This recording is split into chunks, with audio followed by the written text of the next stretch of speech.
Hello बच्चों, ये question पढ़ लेते हैं। A car starts from rest and moves on a surface in which the coefficient of friction between the road and the tire increases linearly with distance x मान सकते हैं. The car moves with the maximum possible acceleration. This is the important point. The kinetic energy of the car will depend on x as indirectly proportional होगी x square के, indirectly proportional होगी x के, या directly proportional होगी x या x square के. यहाँ पे हमारा की कॉन्सेप्ट हो जाएगा फ्रिक्शनल फोर्स का, और वर्क एनर्जी थ्योरम यूज होगी इस क्वेश्चन को सॉल्व करते हुए. देखते हैं कैसे. पहले डायग्राम बना लेते हैं. नीचे सरफेस दिया हुआ है एक फ्लैट.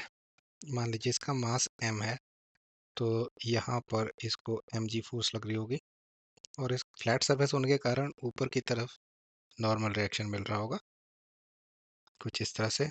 मान लीजिए हम इस तरफ प्रोपेल करना चाहते हैं, तो हमारी जो फ्रिक्शनल फोर्स होगी दैट विल बी बैकवर्ड्स, यहाँ पे लगेगी पीछे की तरफ. इसे हम स्मॉल f से दिखा देते हैं. हम फ्रिक्शनल फोर्स कैसे कैलकुलेट करते हैं? फ्रिक्शन फोर्स जो होती है वो हम कैलकुलेट करते हैं coefficient of friction multiplied by normal reaction. यहाँ पर mg ही मिलेगा नॉर्मल रिएक्शन, तो मैं म्यू mg कह सकता हूँ, और म्यू हो गया कोफिशिएंट ऑफ फ्रिक्शन. बट हमारी प्रॉब्लम में बोला गया है ये जो म्यू है कांस्टेंट नहीं है, ये चेंज कर रहा है डिस्टेंस के साथ.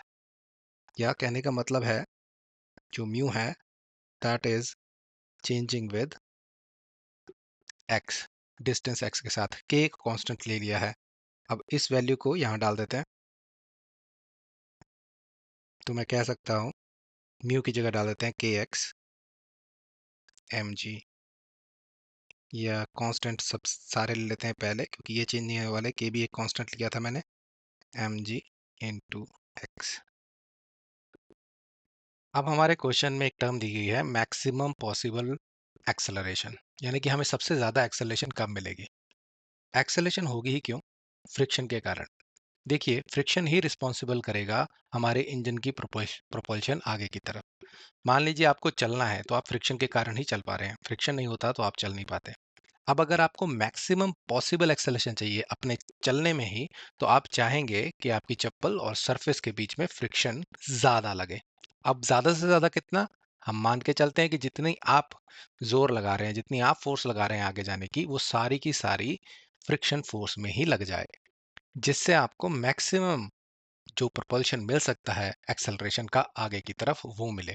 सेम ही केस गाड़ी में भी हो जाएगा. हम चाहेंगे कि इसकी जितनी भी इंजन फोर्स डेवलप कर रहा है वो सारी फ्रिक्शन में लग जाए, तो इस कंडीशन को इस हिसाब से यहाँ डाल लेते हैं. तो फोर्स इसके बराबर होनी चाहिए के एम जी एक्स के. तो फ्रिक्शन फोर्स के एम जी एक्स जो है, इसके द्वारा कितना काम किया गया है, what is the work done, ये हम कैलकुलेट कर लेते हैं.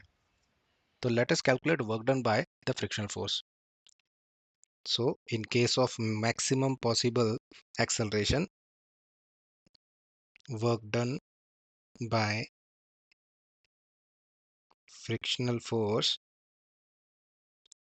कैसे निकालेंगे? What is the force?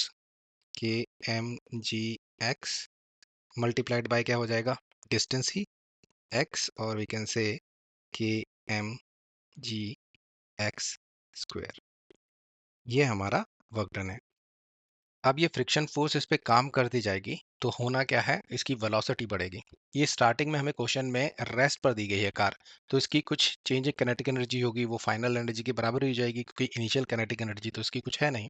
तो हम कह सकते हैं जो भी वर्क डन होगा that will be equal to delta K E change in kinetic energy. Rest पर है तो हम कह सकते हैं जो फाइनल काइनेटिक एनर्जी है के ई फाइनल, वो इसके इक्वल होगा. ये हमने लगा दिया work energy theorem, work energy theorem. तो हम कह सकते हैं जो भी फाइनल काइनेटिक एनर्जी होगी वो इक्वल होगी के एम जी एक्स स्क्वायर के. यहाँ पे वेरिएबल कौन सा है? सिर्फ एक्स है, और बाकी सब ये कांस्टेंट है. तो हम इसे कैसे लिख सकते हैं? जो भी काइनेटिक एनर्जी होगी final that will be directly proportional, constant directly proportional sign में ले लिए, एक्स स्क्वायर के होगी. तो काइनेटिक एनर्जी जो है वो एक्स स्क्वायर के प्रोपोर्शनल है. तो हम अपना क्वेश्चन देखें, ऑप्शन डी जो है, जो काइनेटिक एनर्जी है, that is directly proportional to x square. So D option is the answer. Thank you.